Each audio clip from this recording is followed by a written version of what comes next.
저에게 만약 이 차를 살 돈이 있다면은 저는 주저없이 샀을 것 같습니다. 그 정도로 여러 면에서 만족스러운 그런 차였어요. 이 정도면 살만한데? 이 정도면 사야 되는 거 아니야? 사고 싶다라는 생각이 이렇게 무럭무럭 솟아나고 있어요. 저는 이 차에 대해서 만족스러운 점이 좀 더 많았으니까 아쉬운 점부터 살짝 짚고 장점을 말씀드리도록 하겠습니다.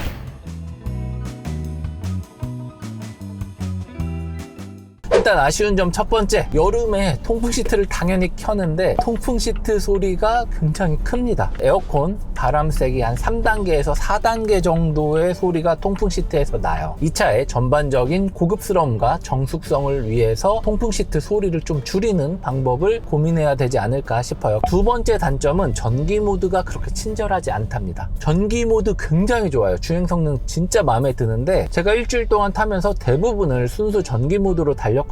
그런데 처음부터 기본 세팅이 전기가 아니에요. 그래서 탈 때마다 설정 버튼 누르고 주행 누르고 퓨어 버튼을 눌러야지만 순수 전기 모드로 달릴 수 있습니다. 차라리 여기에 한번 누르면 순수 전기 모드 퓨어 모드로 바꾸는 버튼, 그리고 여기에는 회생제동 단계를 조절할 수 있는 버튼이 들어가면 좋을 것 같다라는 생각이 드네요. 그리고 하이브리드로 달릴 때는 B모드가 단계별로 나뉘거든요. 플러스 마이너스로 조작을 할 수 있는데 전기로 달릴 때는 B모드가 딱 하나로 고정돼 있어요. 원페달 드라이빙을 위해서 회생 제동을 극대화시킨 모드인데 이게 너무 딱 한 단계로 정해져 있다 보니까 이질감, 그리고 원치 않을 정도의 너무 급제동이 생기는 것 같아요. 그리고 세 번째 단점, 이 차에는 충전이라는 버튼이 있습니다. 충전은 뭐냐면은 전기 배터리가 다 닳았을 때 엔진을 돌려서 배터리를 강제로 충전시키는 거예요. 제가 딱 한 번 써봤어요. 하도 궁금해서 써봤는데 배터리 충전 속도는 굉장히 빨라요. 완속은 상대도 안 되고 급속 충전에 가까운 빠르기로 배터리를 충전을 합니다. 그런데 소음이 굉장히 커요. 정숙하게 달리는 그런 전기차인데 차에 이상이 생긴 것처럼 소리가 크다 보니까 굳이 이 모드를 써야 될까라는 생각이 들어요. 그래서 좋은 점을 말씀을 드리자면은 기본적으로 이 차 XC60의 모든 것을 누릴 수 있다. T6 모델을 베이스로 해서 플러그인 하이브리드 시스템을 추가한 거잖아요. XC60 같은 경우는 수입차 중에서 잔존 가치가 1등이에요. 3년이 지나도 이 차 산 가격의 78%를 유지한다는 거죠. 잔존 가치라는 것은 상품성이랑 직결되는 부분이기 때문에 XC60의 우수한 상품성을 플러그인 하이브리드 모델에서 그대로 누릴 수 있다는 게 가장 큰 장점인 것 같습니다. 두 번째 장점, 전기 모드 주행거리가 확실히 깁니다. 예전 플러그인 하이브리드 모델 같은 경우는 전기 모드 주행거리가 그렇게 길지 않았습니다. 그러다 보니까 그냥 사실상 그냥 하이브리드 타는 게 더 좋을 수도 있었어요. 하지만 제가 일주일 동안 이 차를 도심 위주로 전기 모드로만 대부분 달렸는데 57km를 훌쩍 넘어서 75에서 80까지도 전기로 달립니다. 그러니까 웬만한 서울 도심, 경기권까지도 다 커버가 되는 거예요. 제가 경기도 고양시에 사는데 삼성동까지 왔다 갔다 해도 주행거리가 남는 그런 정도의 넉넉한 전기 모드 주행거리를 확보를 했습니다. 세 번째 장점은 주행 성능이 굉장히 좋다는 거예요. 제가 단순히 전기 모드로 멀리 갈 수 있다라는 것만으로 이 차를 사고 싶진 않을 거 아니에요. 도심에서는 전기 모드로 여유 있게 다니다가도 운전자가 원하는 모든 영역을 다 커버할 수 있다는 것은 이 차의 굉장히 큰 장점입니다. 그리고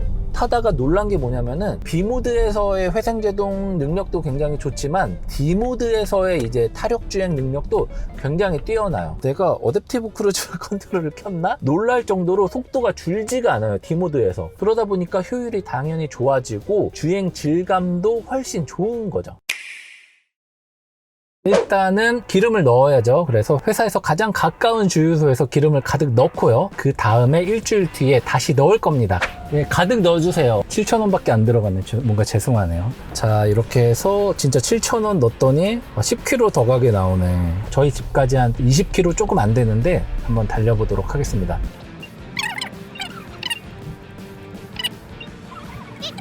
자, 드디어 이제 집에 도착을 했습니다. 생각보다 놀랐어요. 저희가 출발할 때 한 27, 8km 달릴 수 있다고 나왔었잖아요. 그런데 트립 컴퓨터상 한 17km 달렸는데 불구하고 배터리는 한 12, 13 정도밖에 안 달았어요. 실제 주행거리가 좀 더 길다라는 것을 확인할 수 있는 거죠. 그러면은 일단 충전을 좀 해보도록 하겠습니다. 누르면은 여기 충전구가 있죠. 됐다. 0.01kW씩 천천히 되네요.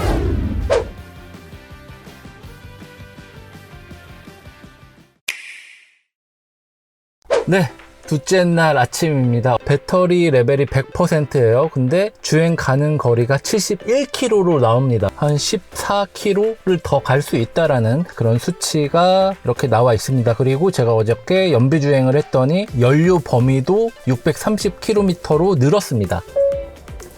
한남동 공영주차장 길 안내. 자, 추천 경로로 안내를 시작합니다. 27km 걸립니다.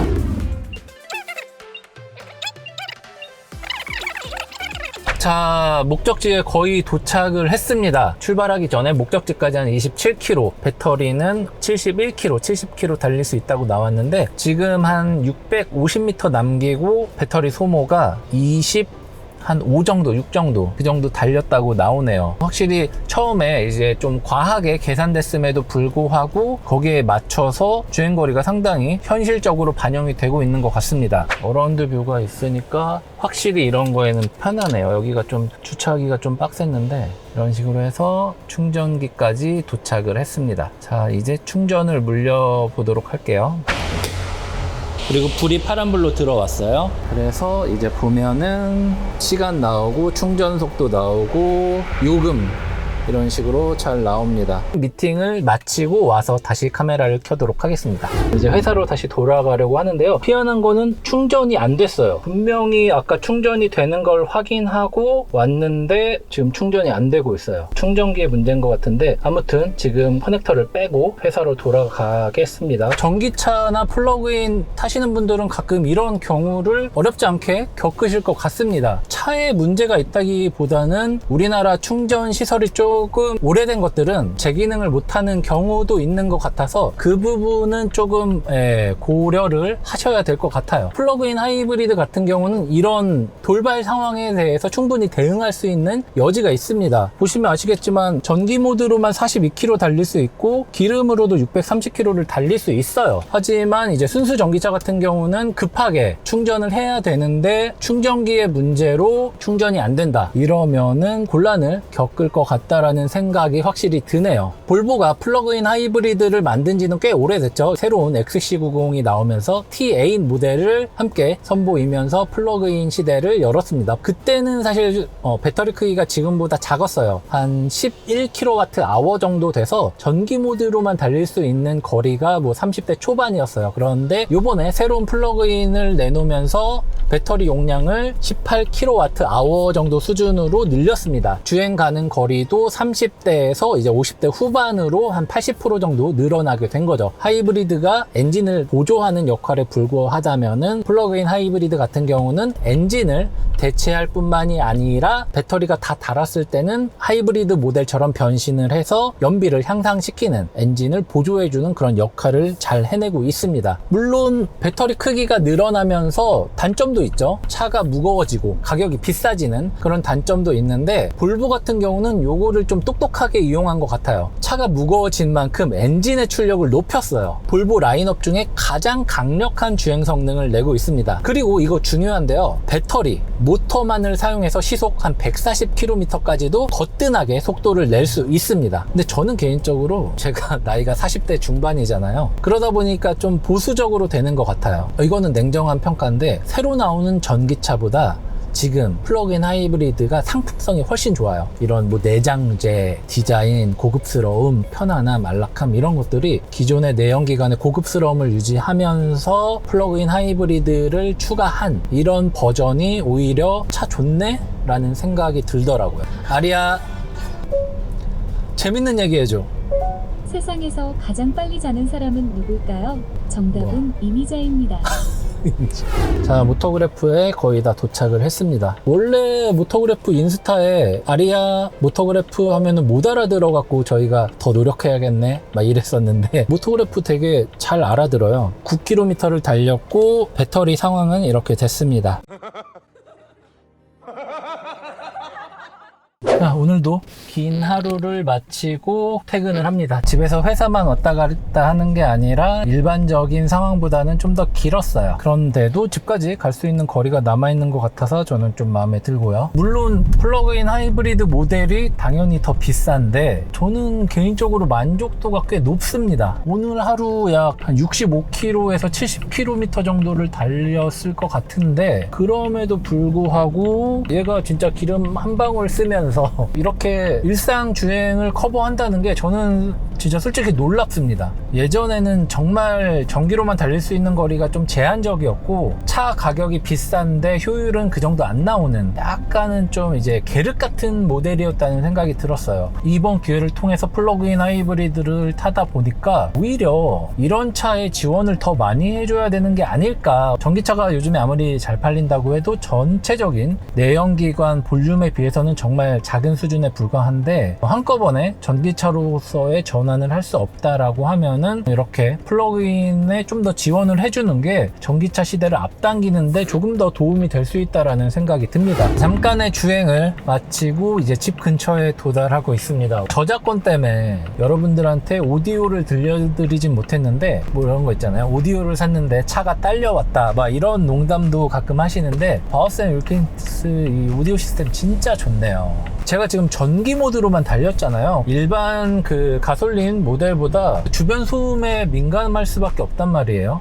얘는 제가 달리고 있는 동안 외부 소음이 무색할 정도로 짱짱한 사운드가 나옵니다. 볼보 코리아가 SK랑 협업해서 누구 서비스를 넣었잖아요. 그러다 보니까 이제 플로라는 음악 스트리밍 서비스까지 이제 1년 동안 지원을 해요. LTE는 5년을 지원을 하고요. 시승차에서 이렇게 음악을 듣는 거는 정말 오랜만인 것 같아요. 다른 브랜드 같은 경우는 가입을 해야지만 들을 수 있는 방식으로 시스템이 나오는데 이렇게 1년 동안 이 차를 구매한 사람한테는 혜택을 주는 거는 정말 좋은 거라고 생각을 합니다. 근데 아까 제가 충전에 한번 실패를 했잖아요. 그러니까 이제 살짝 불안한 마음이 듭니다. 이렇게 잘 충전이 되다가 갑자기 배터리 충전이 전혀 안 되면은 고생을 해야 되기 때문에 차량 앱을 통해서 자신의 충전 상태를 알 수 있는 방법이 마련되어 있으면 좋을 것 같네요.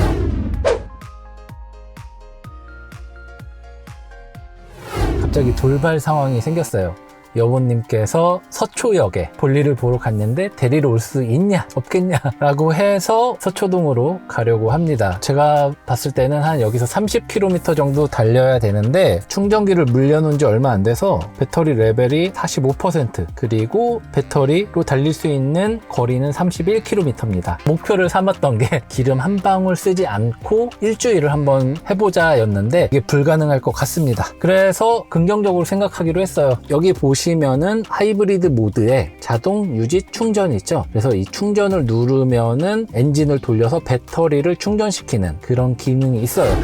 와, 지금 엄청난 비가 쏟아지고 있습니다. 상황을 좀 말씀을 드리자면 한 28km 정도 달렸는데 남은 주행거리 7km. 그래서 도착한 다음에는 도저히 집까지는 전기로만 못 가요. 그래서 이제 하이브리드에 이제 충전 모드로 놓고 한번 달려보도록 하겠습니다. 도착해서 지금 차 몇 대 있네? 부인이 달려오고 있습니다. 집으로 가겠습니다. 31km. 근데 배터리로만 갈 수 있는 거리는 5km입니다. 자, 여기서 이제 충전을 누를 거예요. 그러면은 모드가 하이브리드 모드로 바뀌면서 엔진과 배터리, 모터가 동시에 작동을 합니다. 그래서 일반적인 하이브리드 모드라고 보기는 어렵고 배터리 충전을 조금 더 우선시하는 모드예요. 그래서 엔진이 주행에도 개입을 하지만 배터리 충전을 하는데 조금 더 힘을 쓰는 그런 모드라고 보시면 됩니다.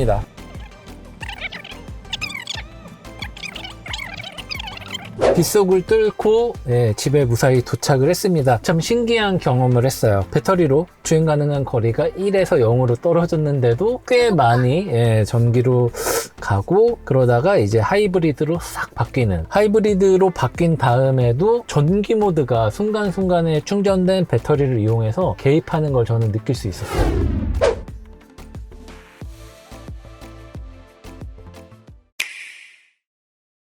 네, 새 아침이 밝았습니다. 오늘은 꽤 바쁩니다. 거의 한 80-90km를 뛰어야 되는 그런 상황입니다. 보시면은 배터리 레벨 100%까지 완료가 됐습니다. 그리고 순수 전기 모드로만 달릴 수 있는 주행 가는 거리가 76km로 나왔습니다. 어저께인가 그저께 71km였는데 5km가 더 늘어났네요. 지금 한 37km 주행거리 나오잖아요. 이 지표 확인하시고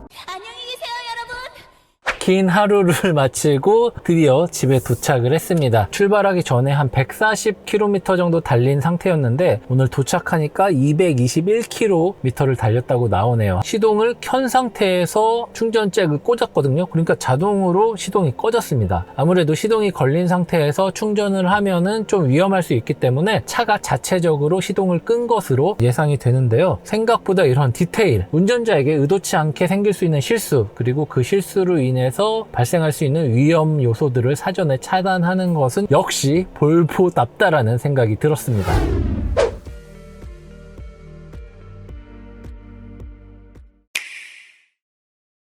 아침이 밝았습니다. 또 일하러 가야죠. 배터리 레벨 100% 배터리로 주행할 수 있는 주행 가는 거리가 78km가 나오네요. 전기 모드에서는 브레이크 모드를 정말 적극적으로 썼어요. 왜냐면 회생제동을 이용해야 되기 때문에. 하지만 제가 어제 퇴근할 때는 길이 안 막혔기 때문에 B 모드를 굳이 쓸 일이 없습니다. 이럴 때는 차라리 D 모드로 놓고 타력 주행을 하는 게 주행 거리를 늘리고 연비를 높이는 데 도움이 되거든요. 그런데 일반 내연기관도 그렇고 일반 하이브리드도 그렇고 가속 페달에서 발을 떼면은 퓨얼 컷이 딱 생기면서 제동 능력이 굉장히 세져요. 그런데 볼보 XC60 T8 모델 같은 경우는 B 모드에서는 정말 회생 제동이 굉장히 적극적으로 됩니다. 그러다가 D 모드로 놓으면은 타력 주행이 또 진짜 적극적으로 돼요. 속도가 안 줄어요. D모드로 놓고 달리고 있는데 내가 크루즈 컨트롤을 켰나를 확인할 정도로 속도가 안 줄어들어요. 에너지를 쓰지 않는데도 그 속도, 탄력을 받은 그 속도를 유지하면서 에너지 손실을 최소화하면서 달릴 수 있는 그런 기능이 이 차에 들어 있습니다. 그래서 순수 전기 모드뿐만이 아니라 일반 하이브리드 모드에서도 굉장히 편안하게 달릴 수가 있어요. 정말 놀랐습니다. 지금 제가 B 모드에서 이렇게 멈춘단 말이에요. 그런데 여기서 이렇게 달리다가 D 모드로 바꾸면은 지금 계속 달려요. 가속 페달에서 발을 뗐는데 진짜 이렇게 느린 속도로 줍니다. 그러니까 여러분 회생제동을 잘 쓰셔야 돼요. 똑똑하게. 사실 이 차는 볼보에서 가장 출력이 강한 모델입니다. 450마력이 넘어요. 455마력 정도 되고 토크도 76kgm나 됩니다. 정말 강력한 차예요. 그래서 맘만 먹으면은 파워 모드가 또 있잖아요. 파워 모드를 이용해서 꽝꽝꽝 하면서 정말 재밌게 달릴 수도 있는데 기본적으로 이제 여기에 들어간 파워트레인은 2.0L 트윈 차저 엔진이에요. B6에는 300마력짜리 2.0 트윈 차저 엔진이 들어갔는데 T8 모델 같은 경우에는 같은 엔진이지만 출력을 312마력으로 좀 올렸고요. 여기에 한 143마력을 내는 전기 모터가 추가됐습니다. 그래서 합산 출력이 455마력이 되는 거예요. 진짜 단순히 주행거리를 늘리기 위한 플러그인 하이브리드라고 볼 수 없는, 마음만 먹으면 굉장히 재밌게 달릴 수 있는 그런 차입니다. 하지만 플러그인 하이브리드라는 장점을 최대한 살린 모델이기도 해요. 왜냐면은 이 차가 순수 전기 모드로만 달릴 때 모터만 143마력을 내고요. 그 모터의 토크는 한 30 초반대예요. 한 32 정도 되는데 이게 어느 정도 수준이냐면은 소소전기차 넥소가 한 150마력 정도밖에 안 돼요. 토크는 좀 더 높긴 한데 전기 모드로만 달리는 거는 넥소를 타고 달리는 거랑 거의 비슷하다고 보시면 됩니다. 오늘 하루가 무사히 끝났습니다. 주말이네요 벌써. 한 37km, 8km 정도를 달린 것 같은데 남은 주행거리가 45km예요. 제가 이 차를 타면 탈수록 좀 놀라움을 느낄 수밖에 없는 것 같아요. 이런 드라이브 모드에서의 주행 느낌, 브레이크 모드에서의 이런 충전 효율, 그리고 뭐 전기 모드와 하이브리드와의 이런 자연스러운 연결 등이 너무 신기한 것 같아요. 최근에 뭐 플러그인 하이브리드 차는 순수 전기차 충전기에서 충전하면 안 된다, 뭐 이런 잘못된 정보가 많이 퍼져 있더라고요. 이 부분에 대해서 정리를 해보도록 하겠습니다.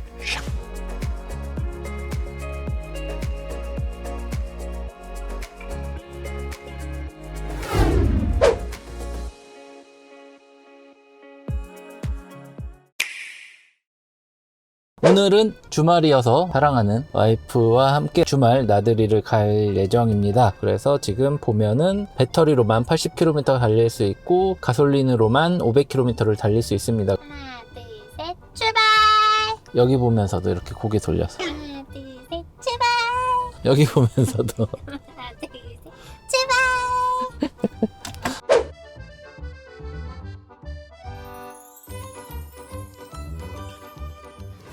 네, 드디어 이 차를 시승하는 마지막 날이 왔습니다. 보시면은 또 놀라운 숫자가 쓰여 있죠. 전기 모드로만 주행할 수 있는 거리가 또 83km, 기름으로 달릴 수 있는 거리는 500km에서 전혀 바뀌고 있지 않습니다. 자, 이제 회사에 거의 다 도착을 했는데, 제가 차량을 받자마자 기름을 가득 채우고 시작을 했잖아요. 다시 기름을 넣을 건데요. 얼마나 더 들어가는지 한번 보도록 하겠습니다. 예, 저 죄송한데 얼마 안 들어가는데요. 가득 넣어주시고 몇 리터 들어가는지 좀. 예, 고맙습니다. 보시는 것처럼 63km 동일하고요. 원래 500km 달릴 수 있었는데 550km로 주행 가는 거리가 늘었네요. 요거를 비교를 해보면은 이게 처음에 주유한 거예요. 그래서 3.26L 넣었고요. 그리고 3.68L 넣습니다. 그래서 제가 368km를 달리는 동안 총 7,000원 정도가 들었다고 보시면 돼요. 이 정도면은 진짜로 전기차로 이용을 하면서도 원할 경우에 기름을 써서 달릴 수 있는, 충전과 주행거리에 스트레스를 받지 않는 그런 플러그인 하이브리드 본연의 기능을 훌륭하게 수행을 하는 것이라는 생각이 드네요. 자, 감사합니다.